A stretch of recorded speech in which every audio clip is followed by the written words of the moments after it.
back to Outer Worlds. My name is Emma. Let's continue watching. And they formed an unusual bond.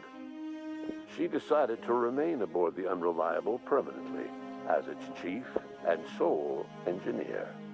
Nyoka returned to Monarch to take another crack at making a permanent life for herself.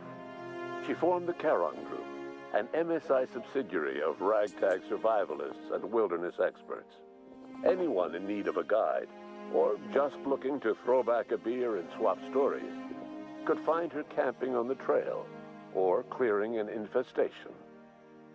Before his untimely death, Captain Alex Hawthorne had plans to restore and modify, for combat purposes, a sanitation and maintenance automechanical that he'd found in a state of disrepair in Emerald Vale's scrapyard.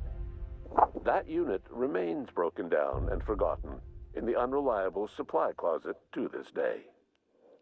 Minister Clark was released from house arrest, and his contact with you gave him a sense of renewed purpose and vigor. Once it became clear that no help would be coming from Earth, he threw his considerable efforts and talents into helping Halcyon manage the crisis before it. As for Dr. Phineas Wells, he spent his remaining years in his orbital lab.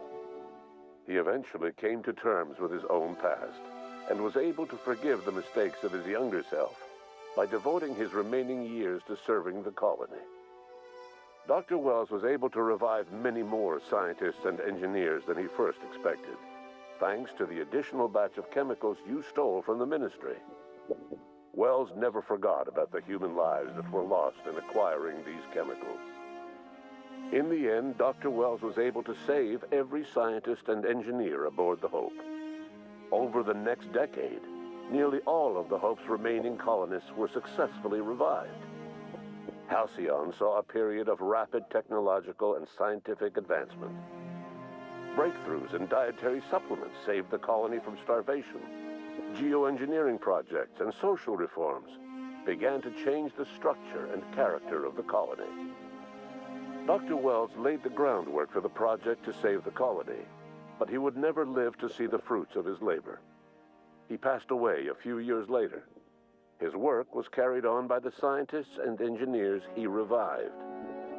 Today, Halcyon has stabilized. The people of the colony work hard to adapt to their new circumstances. Nearby colonies send aid and supplies. Life will never be easy in Halcyon, but for the first time in its history, there exists a sense of real, genuine hope about the future. And what about you? The unplanned variable in the history of Halcyon. You brought an end to the chaos on Tartarus and proved yourself the most capable leader left in the colony. You administered the colony in your own image. With the old power of the board destroyed, a new government of Halcyon rose with you at its center.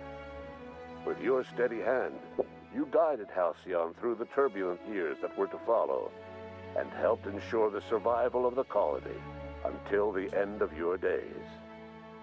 No one knows what's happened to Earth, and no one knows what the future has in store for Halcyon. All we know for certain is this: the name of the Unreliable and that of its intrepid captain will remain the subject of countless stories for years to come. Oh, is that really the end? No.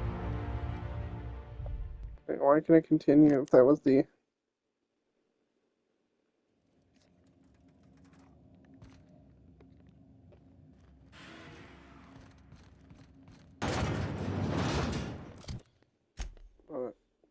What?